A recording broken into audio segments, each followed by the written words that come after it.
It is now my great pleasure to welcome His Excellency, Mr. Joseph R. Biden, Jr., President of the United States of America. Your Excellency, you have the floor. Thank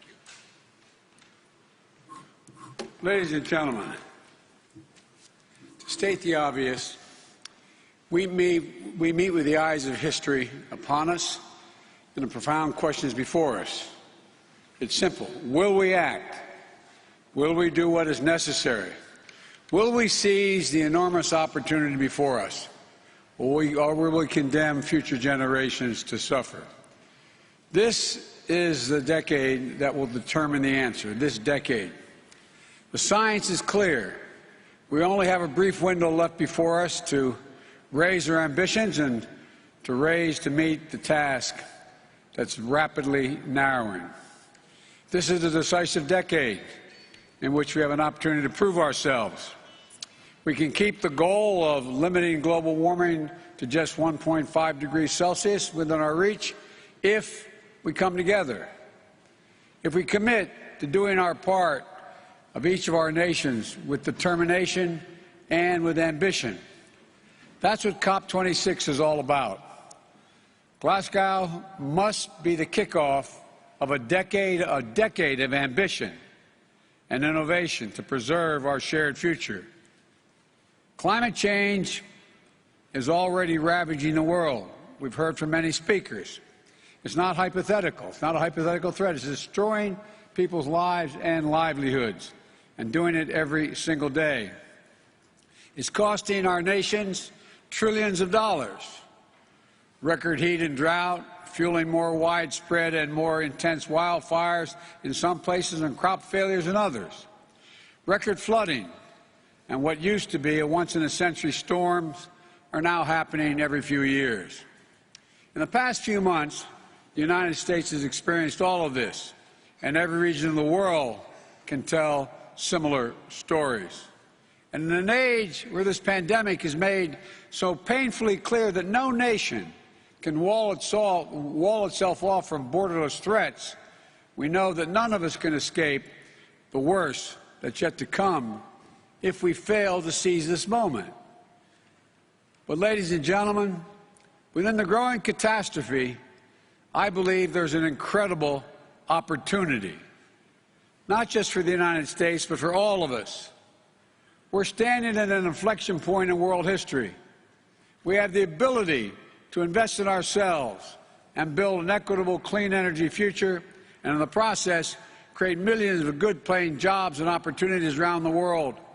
Cleaner air for our children, more bountiful oceans, healthier forests and ecosystems for our planet. We can create an environment that raises the standard of living around the world. And this is a moral imperative, but it's also an economic imperative. If we fuel greater growth, new jobs, better opportunities for all our people, and as we see current volatility in energy prices, rather than cast it as a reason to back off our clean energy goals, we must view it as a call to action.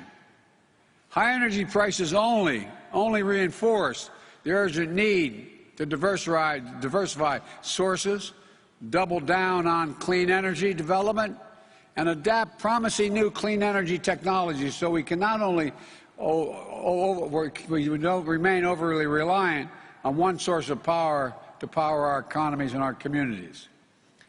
It's in the self-interest of every single nation.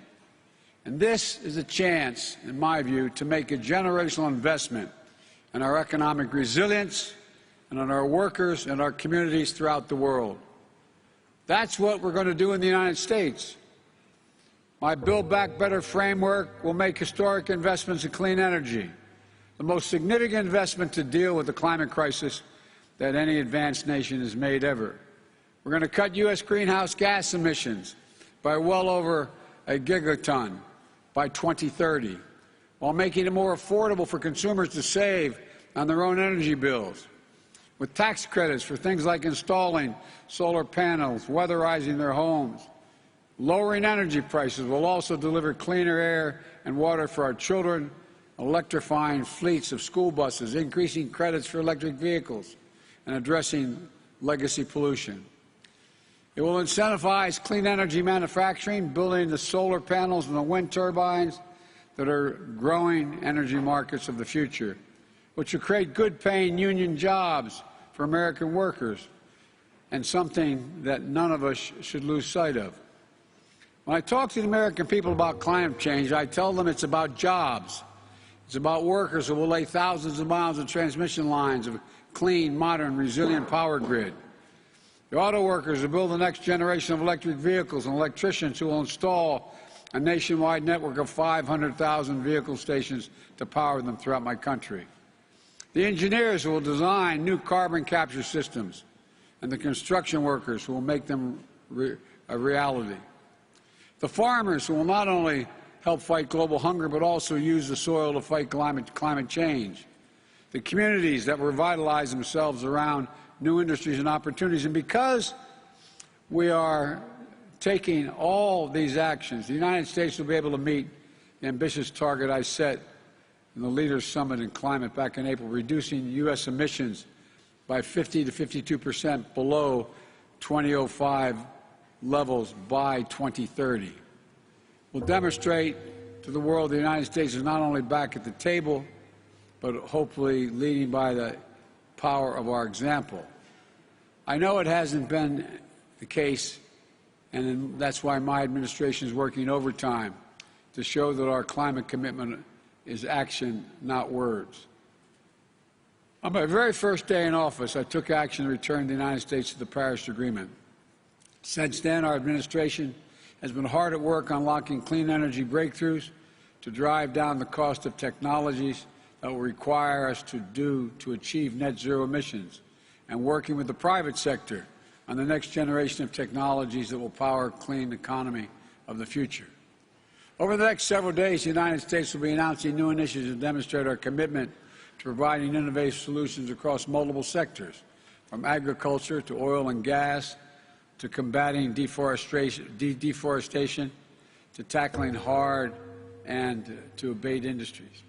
We're planning for both short-term sprint to 2030 that will keep 1.5 degrees Celsius in reach, and for a marathon that will take us to the finish line and transform the largest economy in the world into a thriving, innovative, equitable, and just clean energy engine of net zero for a net zero world.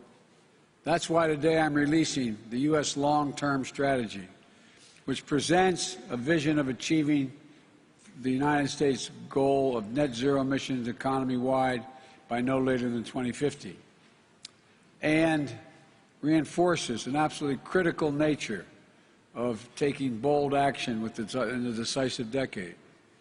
We're also going to try to do our part when it comes to helping the rest of the world take action as well.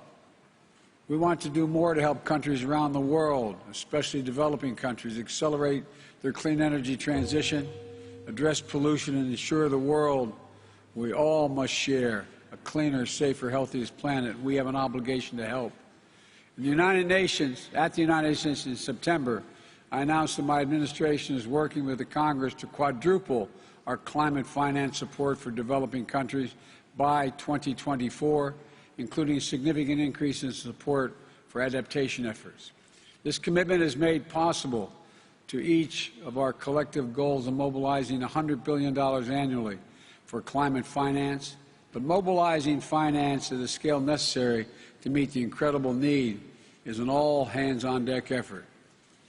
As other speakers today have mentioned, governments in the private sector and multilateral development banks must also do their work to go from millions to billions to trillions, the necessary effect of this transition.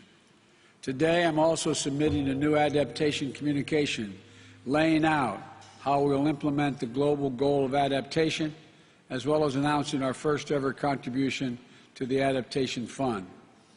But our commitment is about more than just financing. That's a critical piece of it. But we're also going to support solutions across the board. In the lead up to this gathering, the United States joined our G7 partners to launch a Build Back Better World initiative. We also reconvened the Major Economies Forum on Energy and Climate, to launch transformative actions and to raise ambition. And together with the European Union, we're launching a global methane pledge to collectively reduce methane emissions, one of the most potent greenhouse gases, by at least 30% by the end of the decade. More than 70 countries have already signed up to support rapid reduction of methane pollution, and I encourage every nation to sign on. It's the simple, most effective strategy we have to slow global warming in the near term. My friends, if we're to recognize that a better, more hopeful future of every nation has to do its part with ambitious targets to keep 1.5 degrees in reach and specific plans of how to get there, especially the major economies. It's imperative that we support developing nations so they can be our partners in this effort. Right now, we're still falling short. There's no more time to hang back or sit on the fence or argue amongst ourselves. This is the challenge of our collective lifetimes, the existential threat to human existence as we know it. And every day we delay, the cost of inaction increases. So let this be the moment that we answer history's call here in Glasgow. Let this be the start of a decade of transformative action that preserves our planet and raises the quality of life for people everywhere. We can do this. We just have to make a choice to do it. So let's get to work, and thank you. Those of us who are responsible for much of the deforestation and all the problems we have so far have an overwhelming obligation to the nations who, in fact, were not there, have not done it. And we have to help much more than we have thus far. God bless you all, and may God save the planet. Thank you.